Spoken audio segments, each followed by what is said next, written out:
መድኃኒታችን ክርስቶስ መጥቶ ሰው ሆኖ መከራ ተቀበለ፣ በመከራውም አዳነን።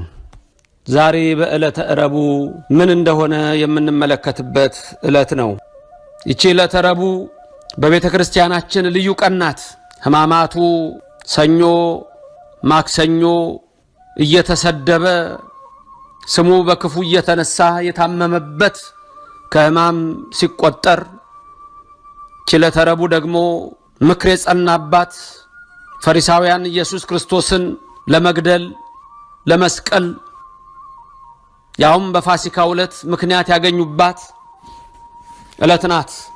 በዕለተ ማክሰኞ ሰሉስ በቢታንያ በስምዖን ዘለምጽ ቤት የ300 ብር ዋጋ ያለውን የአልባስጥሮስ ብልቃጥ ይዛ በውስጡ ያለውን ሽቶ በጌታ ላይ ባፈሰሰች ጊዜ ይሁዳ ተቆጣ። ከዛ በኋላ ጌታን ለማስያዝ የወሰነበት በተለይ ደግሞ 300 ብር ስለነበረ ከ100 ብር 10 ብር ስለሚያገኝ 30 ብር ስለጎደለው ወደ ጸሐፍት ወደ ፈሪሳውያን ሄዶ አሳልፌ ሰጣችኋለሁ እናንተስ ምን ትሰጡኛላችሁ አላቸው። 30 ብር ቢመዝኑለት አሳልፌ ሰጣችኋለሁ ብሎ ተስማማ። ይህ ሰው ባልተወለደ ይሻለው ነበር ብሎ ዳዊት የተናገረው ትንቢት ነው። የይሁዳ ታሪክ በጣም አስጨናቂ ነው። ያወላለዱ ታሪክ እናትና አባቱ በልጅነት ተጋብተው አባቱ አንድ ቀን መንገድ ላይ ድንጋይ ላይ ቁጭ ብሎ ዕንባቆም የሚባል አንድ ነቢይ ከ12ቱ ደቂቅ ነቢያት አንዱ የሆነው አይደለም። ይሄ ዕንባቆም የተባለ ነቢይ ሲመጣ የይሁዳ አባት ፊቱን በመጎናጸፊያ ሸፍኖ ኖር ላለማለት ፊቱን መለሰ። ነቢዩ የሄደበትን ጉዳይ ጨርሶ ሲፈጸም አሁንም በዛው መንገድ በዛይ ድንጋይ ላይ የይሁዳ አባት ቁጭ እንዳለ ነበር። በዚህ ጊዜ ዕንባቆም እንዲህ አለ። ነቢዩ ተናገረ። አንተ የምትወልደው ልጅ እናቱን ያገባል፣ አባቱን ይገላል፣ ጌታውን ይሸጣል ብሎ ተናገረበት። ታዲያ ቤት ገባና ለሚስቱ ኧረ ዛሬ እንዲሆነ አላት። ታዲያ ምን ይሻለናል? ነቢይ ነው የተናገረ ይሆናል፣ በቃ ላለመገናኘት እንወስን ተባባሉ። ሆኖም ግን አንድ ቀን ወይን ጠጥተው ሁለቱም ይሁዳን ጸንሰው አደሩ። የጥንት ዘመን ነውና ከወለዱት በኋላ በሳጥን አድርገው ባህር ላይ ጣሉት። ከነሱ በተቃራኒ በሆነ አገር አረፈ። ወስደው አሳደጉት። የጦር ሰው ሆነ። አድጎም ጦርነት ሲዋጋ አባቱን በጦር ሜዳ ገደለ። ጀግና ነበርና የጦርም መሪ ስለነበረ ወደዛች ሀገር ሲገቡ መልከ መልካም ሴት አግኝተው ለማቱን ሲሉ የገዛ እናቱን አመጡለት። ያን ታሪክ ስለምታቀረ እንዲህ ነበረ ስትል አለቀሱ። ምን ይሻለናል ብለው አሰቡ። ኃጢአት መራራ ናት። ይቅር እንዲላቸው ወደ ኢየሱስ ክርስቶስ ሄዱ። እሱን ከ12ቱ ሐዋርያት እሷን ከ36ቱ አንስት መደባት። እንግዲህ ይሄ ትንቢት ነው የተፈጸመው። ማክሰኞ ቀን ያ 30 ብር ስለጎደለበት ፈሪሳውያን 30 ብር ቢመዝኑለት ተስማማ። ከዛ በኋላ ጌታውን አሳልፎ ለመሸጥ ጊዜ ፈልግ ጀመር። ከ3 ዓመት በኋላ ይከታተለው የነበረው ሰይጣን በልቡ ገባ። ዕለተ ረቡዕ ፈሪሳውያን ምክራቸው የጸናበት ቀን ነው። ጌታንም ለመያዝ የወሰኑበት ቀን ነው። በተለይ ደስ አላቸው። የራሱ ሰው አሳልፎ ይሰጠናል አሉ። አንደኛ የራሱ ሰው ነው፣ እኛም አንሳሳትም። ምክንያቱም ድንገት ዮሐንስ በመልክም ይመስላል በቁመናም ይመስላልና ከሱ ጋር እንዳይሳሳትብን ይሉ ነበር። ሌላው ደግሞ ብዙ ጊዜ ሊይዙት እየፈለጉ በወንጌል እንደተመዘገበ እንደተጻፈ ከመካከላቸው ይሰወር ነበር። ስለዚህ የራሱ ሰው አሳልፎ ሰጠን ብለው እነሆ ይህንን ክፋት አጽንተው ጌታን ይዙት ዘንድ በዕለተ ረቡዕ ወሰኑ። ዕለተ ረቡዕ ጌታችን የነበረው በቢታንያ ነው። ገና ያኔ አዳምን ከልጅ ልጅ ተወልጄ አድንሃለሁ ያለው ቀን እንደደረሰ ለደቀ መዛሙርቱ ነግሯቸዋል። የዓለምን ሲፈጥር ምድርን ሲዘረጋ አማካሪ የሌለው ንጉሥ በሱ ላይ በዕለተ ረቡዕ መከሩበት። ዓለምን ሁሉ ለማዳን የመጣው መድኃኔዓለም ኢየሱስ ክርስቶስ እነሆ የትምህርቱን ነገሮች ሁሉ ወደ ፍጻሜ ያመጣባት እቺ ዕለተ ረቡዕ ናት። በቁስለ ሕማሙ ይፈውሰን ዘንድ የማይታመም መለኮት በሥጋ ታመመ። ዛሬ ረቡዕ አምላኬ ለኔ ሲል ሊሰቀል ለኔ ሲል እነሆ ተይዞ ሊገረፍ የተወሰነበት ዕለት ነው። እቺ ዕለት በቤተ ክርስቲያናችን ከሰባቱ አጽዋማት ከአርብ ጋር ተደምራ ጾመ ድህነት ተብላ የምትጠራባት ቀን አንዷ ዕለተ ረቡዕ ናት። የድህነት ቀን ዛሬ ዕለተ ረቡዕ የኔና የናንተ የድህነት ቀን ናት። እርግጥ ነው ዛሬ የፈሪሳውያን ምክር እነሆ ከአይሁድ ምክር ከይሁዳ ሐሳብ ጋር የፈሪሳውያን ሁሉ ሐሳብ የጸናበት ቀን ነው። በዚህ አጋጣሚ ግን ወቁ በኔና በእናንተ ላይ ሲመከር የነበረው የሰይጣን ምክር እንደገና የሚወድቅበት ዕለት ነው። እውነት ነው። መድኃኒቴ ኢየሱስ ክርስቶስን ሊይዙት አምላኬ መድኃኒቴ ኢየሱስ ክርስቶስን ሊሰቅሉት ይሁዳ የተስማማበት ጸሐፍት ፈሪሳውያንም የወሰኑበት ዕለት ነው። በዚህ ጊዜ ደግሞ የሰይጣን አሰራሩ በእኛ ላይ የነበረው በሁላችን ላይ የነበረው ሊደመሰስ የቀረበበት ቀን ዕለተ ረቡዕ ዕለተ ምክር የዲያብሎስ ምክርም የፈረሰበት ነው። ስለዚህ ወገኖቼ ይቺ ቀን ለኛ ልዩ ቀን ናት። ፈሪሳውያን መከሩን በል እንጂ 5500 ዘመን የነበረው የዲያብሎስ አሰራር የሚመክንበት ዕለት ምክሩም የሚፈርስበት ዕለት ነው።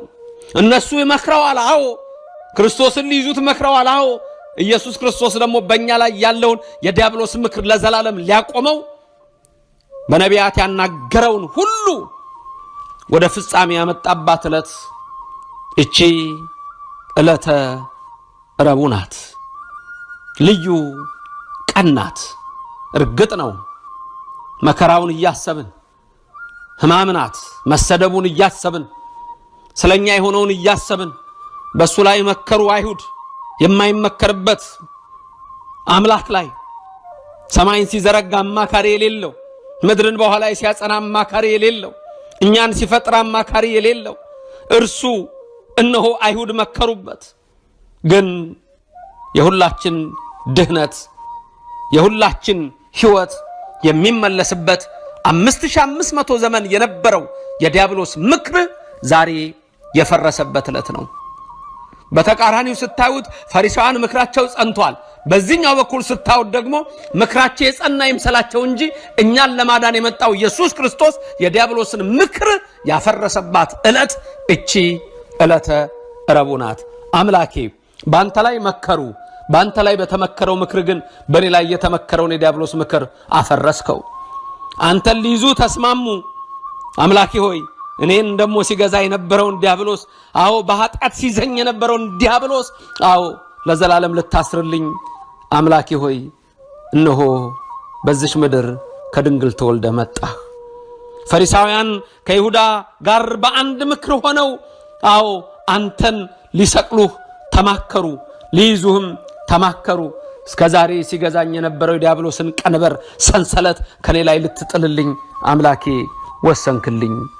አንተ የማትታመመው መጣህልን፣ ከድንግል ማርያምም ተወለድክ። ታመምህ ታድነን ዘንድ በቁስልህ ግርፋት ተፈውሰን ዘንድ። ዕለተ ረቡዕ ምን ሆነልኝ? የዲያብሎስን ምክር 5500 ዘመን የነበረውን አፈረሰልኝ።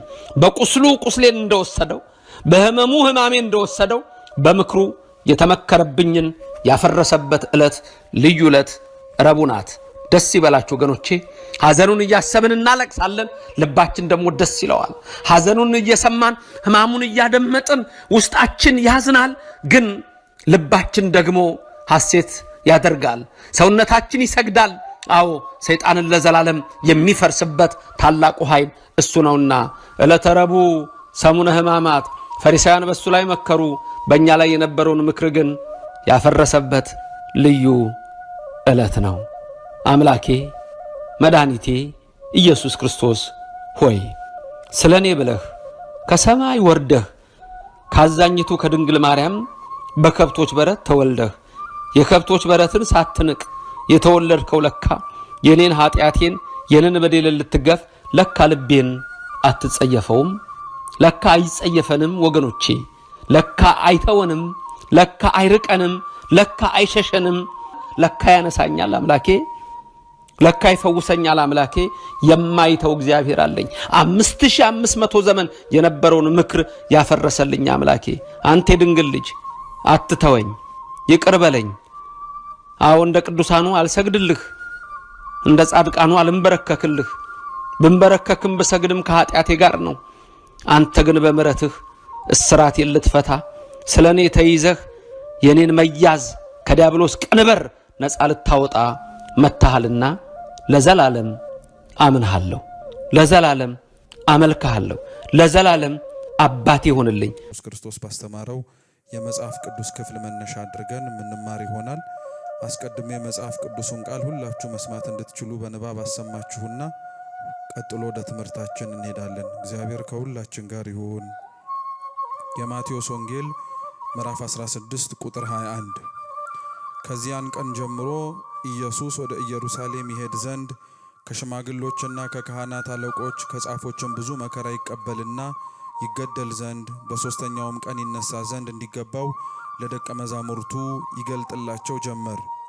ጴጥሮስም ወደ እርሱ ወስዶ አይሁንብህ ጌታ ሆይ ይህ ከቶ አይድረስብህም ብሎ ሊገስጸው ጀመር። እርሱ ግን ዘወር ብሎ ጴጥሮስን ወደ ኋላ ይሄድ፣ አንተ ሰይጣን የሰውን እንጂ የእግዚአብሔርን አታስብምና እንቅፋት ሆነህብኛል አለው። በዚያን ጊዜ ኢየሱስ ለደቀ መዛሙርቱ እንዲህ አለ፣ እኔን መከተል የሚወድ ቢኖር ራሱን ይካድ፣ መስቀሉንም ተሸክሞ ይከተለኝ። ነፍሱን ሊያድን የሚወድ ሁሉ ያጠፋታል፣ ስለ እኔ ግን ነፍሱን የሚያጠፋ ሁሉ ያገኛታል። ሰው ዓለሙን ሁሉ ቢያተርፍ ነፍሱን ቢያጎድል ምን ይጠቅመዋል? ወይስ ሰው ስለ ነፍሱ ቤዛ ምን ይሰጣል? የሰው ልጅ ከመላእክት ጋር በአባቱ ክብር ይመጣ ዘንድ አለውና ያን ጊዜም ለሁሉ እንደ ሥራው ያስረክበዋል። እውነት እላችኋለሁ የሰው ልጅ በመንግሥቱ ሲመጣ እስኪያዩ ድረስ እዚህ ከሚቆሙት ሞትን የማይቀምሱ አንዳንድ አሉ አለ።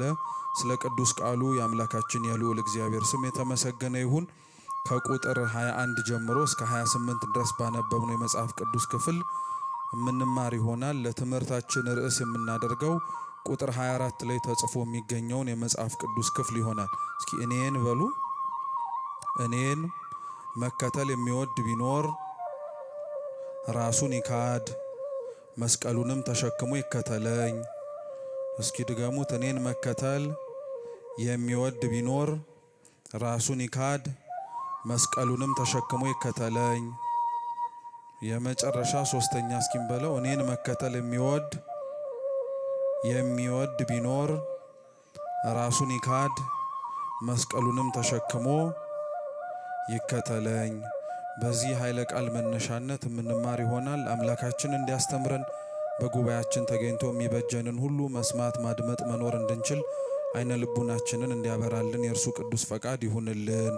ይሄ ሲነበብ የሰማነው የማቴዎስ ወንጌል ምዕራፍ 16 ላይ ያለው ታሪክ ጌታችንና መድኃኒታችን ኢየሱስ ክርስቶስ አስቀድሞ የሚመጣውን ነገር ከመሆኑ በፊት ለደቀ መዛሙርቱ ስለሚቀበለው መከራና ሕማም የተናገረበት ነው። ጌታችን አምላካችን ልዑል እግዚአብሔር ሰው የሆነበት ዋነኛው ምክንያቱ እንደሚታወቀው ለድህነተ ዓለም ሲል ነው። አባቶቻችን ሲያስተምሩን እንደነገሩንም ቤተ ክርስቲያንም እንደምትመሰክረው አምላካችን ሰው የሆነው ሕሙማነ ሥጋን በተአምራቱ ሕሙማነ ነፍስን ደግሞ በቅዱስ ቃሉ ሊያድናቸውና ሊቤዣቸው ነው። ስለዚህ አምላካችን የልዑል እግዚአብሔር የድህነቱ አስኳል ሰው የሆነበትም ዋነኛ ምክንያት እኛ ራሳችን ያጠፋነውንና በእኛ በራሳችን ክፋትና በደል ምክንያት የመጣብንን ነገር በሙሉ ካሳችንን ከፍሎ ሊቤዠንና ነፃ ሊያወጣን ነው። ጌታችን ኢየሱስ ክርስቶስ ታዲያ ሰው ከሆነበት ቅጽበት አንስቶ ደቀ መዛሙርቱንም ጭምር ጠርቶ እንዲከተሉት ተማሪዎቹ እንዲሆኑትም ከጠራበት ጊዜ ጀምሮ አብዛኛውን ጊዜ ላይ ጌታችን ኢየሱስ ክርስቶስ ስለ መከራው በአንድም ይሁን በሌላ መንገድ ይነግራቸው ነበር። ምክንያቱም ደቀ መዛሙርቱ ራሳቸው ስለ ክርስቶስ መከራና ስለ ክርስቶስ ስቃይና እንግልት ከመሆኑ በፊት ሕሊናቸው ቀድሞ መዘጋጀት ነበረበት። እንደ አዲስ ሳይነግራቸው፣ ሳያዘጋጃቸው፣ ሳያስተምራቸው በጸሐፍትና በአይሁድ እጅ ወድቆ መከራ ሲቀበል ቢመለከቱትና ቢያዩት ኖሮ ፍጹም ሰው መሆኑን ነው እንጂ ፍጹም አምላክ መሆኑንም ጭምር ገና ባልጸናና ባልበረታ አስተሳሰብ አይምሯቸው ስተው ተሳስተው እንዳይወድቁ እግዚአብሔር አምላካችን ብዙ ነገሮችን ከመሆናቸው በፊት አስቀድሞ ያሳያቸውና ያመላክታቸው ነበር። የባህርን ነፋስን ሲገስጽ ይመለከቱት ነበረ። ከዛ አልፎም ደግሞ በጣም ብዙ ሺህ ሕዝቦችን እርቧቸው ጠምቷቸው ቃለ እግዚአብሔርን ከመስማትና ከማዳመጥ ተበትነው ወደ ገበያ እንዳይሄዱ ያመጧቸውን ጥቂት እንጀራና አሳ እያበረከተ ከአንድም ሁለት ጊዜ ላይ አሳይቷቸው ነበረ። ሕሙማንን ሲፈውስ አመላክቷቸዋል። ድውያንን ጭምር ደግሞ በሽታቸውንም ሲወስድ አመላክቷቸዋል። ያን ሁሉ ጌታችን ኢየሱስ ክርስቶስ ያደርግና ይፈጸም የነበረው በዋነኝነት ለምንድን ነው? በኋላ ላይ ይሄንን ሁሉ ሲያደርግ የነበረው አምላካቸው፣ መምህራቸው፣ ጌታቸው የሁላችንም ጭምር ጌታ የሆነው ኢየሱስ ክርስቶስ መከራና ችግር ሲቀበል ለእኛም ብሎ ዋጋ ሲከፍል እንዳይጠራጠሩና ልቡናቸው እንዳይናወጽባቸው ስለሚፈለግ ነው። ለዛ ነው ቤተ ክርስቲያናችን ስለ መስቀል በምታወራባቸው በየትኛውም ክፍለ ትምህርቶቿ ውስጥ ስለ ክርስቶስ መከራና ጭንቅ በምትሰብክበት በዛው አንደበቷ ኃያልነቱን፣ አሸናፊነቱን፣ አምላክነቱን፣ ሁሉን ቻይነቱንም ጭምር አብራ ትናገራለች። የሰው ልጅ ሕሊና ካልጸና በመንፈስ ቅዱስም ጭምር የታደሰ ካልሆነና ካልበረታ በቀር የክርስቶስ ሕማም እንኳን ደርሶ ቀርቶ ሲሰማ ራሱ የሚያስደነግጥ ስለሆነ ነው። ለዛ ነው ጌታችን ኢየሱስ ክርስቶስ ከመሆኑ በፊት አስቀድሞ ጸሐፍትና ፈሪሳውያን ሌሎችም በአይሁዳውያን ዘንድ የነበሩት የሚያደርሱበትን መከራና ስቃይ ገና ሳይሆን እንደሚሆንበት ሲናገር ቅዱስ ጴጥሮስ ሰምቶት ይሄ ባንተ አይሁንብህ አለው። ደቀ መዛሙርቱን ክርስቶስ የጠራቸው ከተለያየ ቦታ ነበር እና ሁሉም ጥለውት ያላቸውን ነገር በሙሉ ክርስቶስን ሲከተሉት ለጊዜው ጌታችን ኢየሱስ ክርስቶስ የሚሰጣቸውን በመናፈቅ ነበር አብረውት የነበሩት።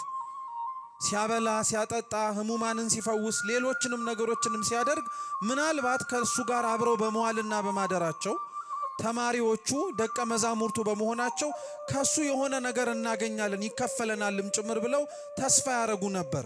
እንደ ቅዱስ ጴጥሮስ አይነቶቹ ደግሞ ትርጓሜያችን እንደሚናገረው ስልጣን እናገኛለን ራሱ ብለው ይጠብቁ ነበር።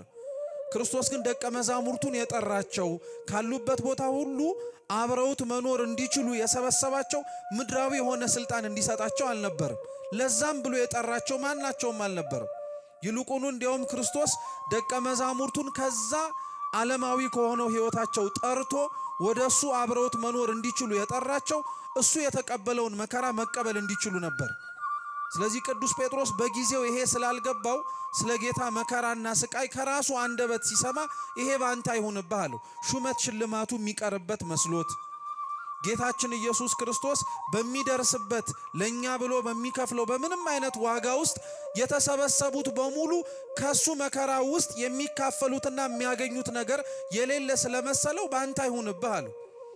የጌታችን የኢየሱስ ክርስቶስ መከራውን፣ ስቃዩን፣ እንግልቱን የምታስበው ቅድስት ቤተ ክርስቲያን ለዛ ነው መስቀል ብላ ስትጠራ ብዙ ነገሮችን አካታ ነው የምታነሳው። መጀመሪያ መስቀል ብለን ስንናገር የምናነሳው ወይም ስለ መስቀል ስታወራ ቤተ ክርስቲያን የምታስተምረው ስለ ክርስቶስ ነው። ስለምን አልኳችሁ? ስለ ክርስቶስ ነው።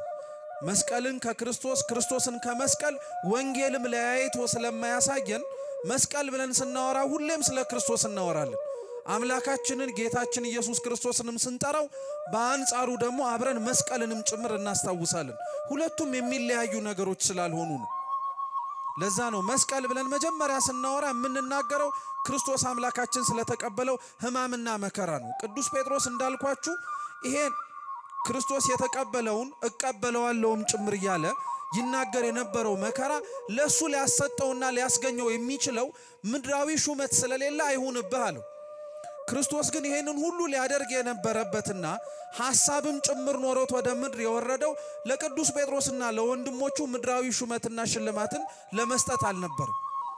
በሱ መከራ በሱ በሚያየውና በሚቀበለው የቤዛነት ሥራው በሙሉ በሚባል ደረጃ ለነ ቅዱስ ጴጥሮስ የሚያልፍና ምድራዊ የሆነውን ነገር ሊሰጣቸው ሳይሆን ዘላለማዊ የሆነውን መንግስቱን ሊያወርሳቸው መንገድ ሊያሳያቸው ነበር።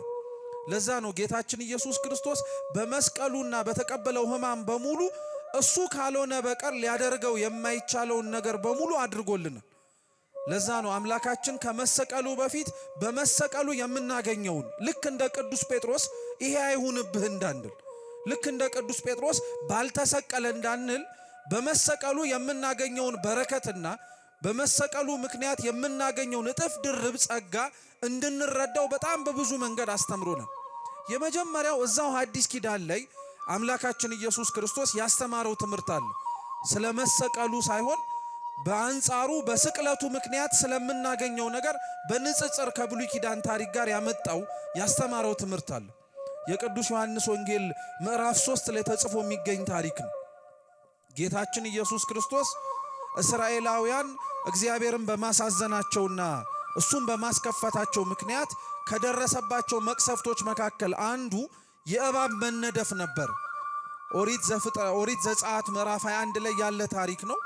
ታሪኩ እንደሚያስረዳውና እንደሚናገረው ከሆነ እስራኤላውያን እግዚአብሔር ያረግላቸው የነበረውን ከሰማይ መና ማውረዱን በምድርም ካለ አለት ላይ ንጹህ የሆነ ውሃንም ጭምር ሰጥቷቸው መጠጣቱ ልቡናቸውንና ስጋቸውን ጭምር ብቻ ሳይሆን ነፍሳቸውንም ሊያረካላቸው አልቻለም ነበር እና እግዚአብሔርን በጣም ያሳዝኑት ነበር። ጣዖት ያመልኩ ነበረ ሲያሻቸው። የሚያበላ የሚያጠጣቸውን እግዚአብሔርን ከድተው በሌላ የክፋትና የኃጢአት ሥራ ላይ ይሰማሩበት ነበር።